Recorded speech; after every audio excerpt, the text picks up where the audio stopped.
Hello friends, आपका स्वागत है study for GK and GS में। इस वीडियो में 51 से लेकर 75 तक क्वेश्चन पढ़ेंगे। ये सभी क्वेश्चन इंपॉर्टेंट रहेंगे सभी एग्जाम्स के लिए। 51 से मैंने इसलिए लिए हैं क्योंकि इससे पहले के जो क्वेश्चन थे वो मैथ के थे, तो उनको मैंने ऐड नहीं किया है क्योंकि जीके जीएस के क्वेश्चन और हिंदी और करंट अफेयर डाला जाता है मेरे चैनल पर। तो यहाँ जो 51वां क्वेश्चन है, भारत को अधिकार क्षेत्र का दर्जा यानी कि डोमिनियन स्टेट्स किस तारीख को मिला था? तो इसका आंसर हो जाएगा बी, 15 अगस्त 1947 को।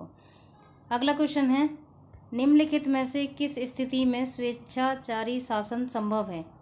तो इसका आंसर हो जाएगा ए, एक दलीय राज्य में स्वेच्छाचारी जो शासन होता है वो संभव हो सकता है।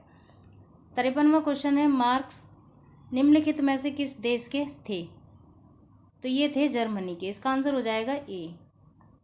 अगला क्वेश्चन है 54वां क्वेश्चन है, निम्नलिखित में से मूल अधिकारों का संरक्षक कौन है? तो जो मूल अधिकारों का संरक्षण होता है वो न्यायपालिका के द्वारा किया जाता है। 55वां क्वेश्चन है, सरकारीय आयोग निम्नलिखित में से किस कार्य के लिए बनाया जाता है? मोस्ट इंपॉर्टेंट रहेगा क्वेश्चन, बहुत बार पूछा जाता है, खासकर यूपीपीसीएस आरओ में कई बार ये पूछा जा चुका है। तो इसका जो आंसर हो जाएगा वो केंद्र राज्य संबंध के लिए सरकारीय आयोग होता है, बनाया जाता है। 56वां क्वेश्चन है, लोकसभा अध्यक्ष जो होता है वो अपना त्यागपत्र किसको संबोधित करना होता है? तो इसका आंसर हो जाएगा सी, लोकसभा के उपाध्यक्ष को। अगला क्वेश्चन है 57वां क्वेश्चन है, निम्नलिखित में से किस कारण से एक आवश्यकता मांग बढ़ जाती है? तो जो आवश्यकता मांग बढ़ जाती है वो क्रय की इच्छा से बढ़ जाती है, यानी कि 57वें का जो आंसर हो जाएगा वो है सी। अगला क्वेश्चन है 58वां, व्यष्टि अर्थशास्त्र और समष्टि अर्थशास्त्र शब्दों का निर्माण किसने किया था? तो इसका आंसर हो जाएगा रैगनर फ्रिश ने। इसका आंसर हो जाएगा सी। अगला क्वेश्चन है, मुद्रास्फीति के समय के दौरान कर की दरों में निम्नलिखित में से क्या होगा? तो 59वें का जो आंसर हो जाएगा वो है सी, यानी कि स्थिर बने रहेंगी। जो कर की दर होती है वो मुद्रास्फीति के समय स्थिर रहती हैं। 60वां क्वेश्चन है, भारत में निम्नलिखित में से कौन सा क्षेत्र सबसे अधिक कर का भुगतान करता है? तो ये जो क्षेत्र है वो है औद्योगिक क्षेत्र। इसका आंसर हो जाएगा बी। औद्योगिक क्षेत्र होता है वो भारत में सबसे अधिक कर का भुगतान करता है। 61वां क्वेश्चन है, ऐसा अर्थशास्त्र जैसा उसे होना चाहिए, यह कथन निम्नलिखित में से किसके संबंध में है? तो इसका जो आंसर हो जाएगा वो है ए, मानक अर्थशास्त्र के संबंध में। 62वां क्वेश्चन है, जब व्यक्ति को किसी वस्तु को छोड़ने के बजाय उसके लिए अधिक कीमत अदा करनी पड़ती है तो उसे क्या कहा जाता है? तो इसका जो आंसर हो जाएगा वो है डी, उपभोक्ता का अधिशेष। अगला क्वेश्चन है 63वां क्वेश्चन है, फोटोग्राफी प्लेटों में सिल्वर हैलाइड का प्रयोग किया जाता है क्योंकि वे जो है प्रकाश से रूपांतरित हो जाती हैं, इसलिए क्या किया जाता है? फोटोग्राफी जो प्लेट होती हैं उन पर सिल्वर हैलाइड का प्रयोग किया जाता है। अगला क्वेश्चन है 64वां क्वेश्चन है, ट्रेटा एथिल लेड यानी कि TEL निम्नलिखित में से क्या है? तो इसका जो आंसर हो जाएगा वो है डी, यानी कि अपस्फोटिक रोधी यौगिक, यानी कि एंटीनॉक कंपाउंड होता है ये। 65वां क्वेश्चन है, क्वेरी बिंदु तापमान पर निम्नलिखित में से क्या होता है? तो 65वें का आंसर हो जाएगा बी, धातु का चुंबकीय गुण जो होता है वो समाप्त हो जाता है। अगला क्वेश्चन है 66वां क्वेश्चन है, परमाणु ऊर्जा के उत्पादन में प्रयोग किया जाने वाला आइसोटोप निम्नलिखित में से कौन सा है? तो इसका आंसर हो जाएगा ए, 235। अगला क्वेश्चन है,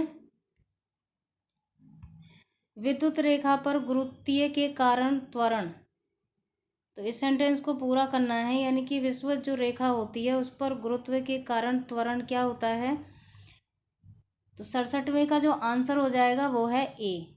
ध्रुवों पर त्वरण की अपेक्षा कम होता है। विषुवत रेखा पर जो गुरुत्व का कारण होता है वो त्वरण ध्रुवों पर त्वरण की अपेक्षा कम होता है।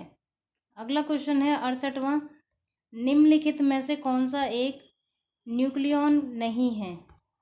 तो इसका जो 68वें का आंसर हो जाएगा डी, पैसिट्रॉन। अगला क्वेश्चन है, सीसा पेंसिल के निर्माण में किस सामग्री का प्रयोग किया जाता है? तो इसका आंसर हो जाएगा ए, ग्रेफाइट का प्रयोग किया जाता है। अगला क्वेश्चन है 70वां, फ्रिक्शन कोण और रिपोज कोण निम्नलिखित में से किस रूप में होते हैं? तो जो 70वें का आंसर हो जाएगा सी, एक दूसरे के समानुपातिक होते हैं।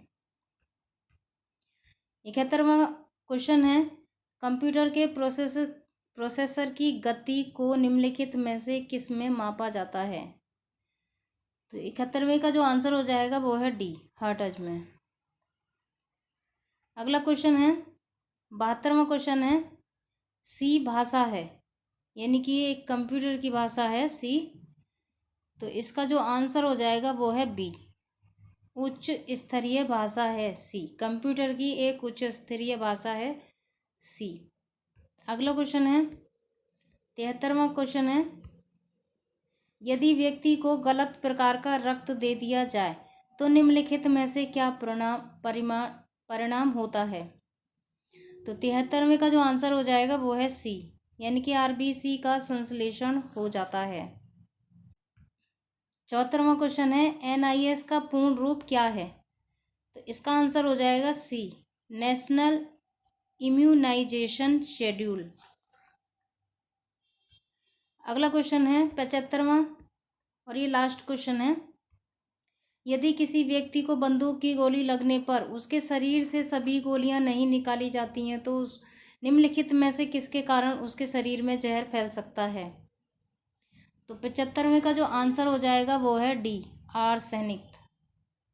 आर्सेनिक की वजह से उसके शरीर में क्या हो जाएगा, जहर फैल जाएगा अगर उसके शरीर से गोलियां नहीं निकाली जाती हैं तो। उसके आगे की जो सीरीज चलेगी हमारी वो 75 तक क्वेश्चन हो गए हैं, इसमें 76 से चलेंगे 100 तक, अगली वीडियो में रहेंगे। ठीक है, तो 2 वीडियो में हमारी ये 50 क्वेश्चन कवर हो जाएंगे। उसके बाद आगे भी ये सीरीज इसी तरीके से जारी रहेगी। ये मोस्ट इम्पोर्टेंट क्वेश्चन है, ठीक है, इनको अच्छे से देख लें आप। और अगर आपको अच्छा लगा हो तो मेरे चैनल को सब्सक्राइब, लाइक, कमेंट कर सकते हैं। Okay, thank you.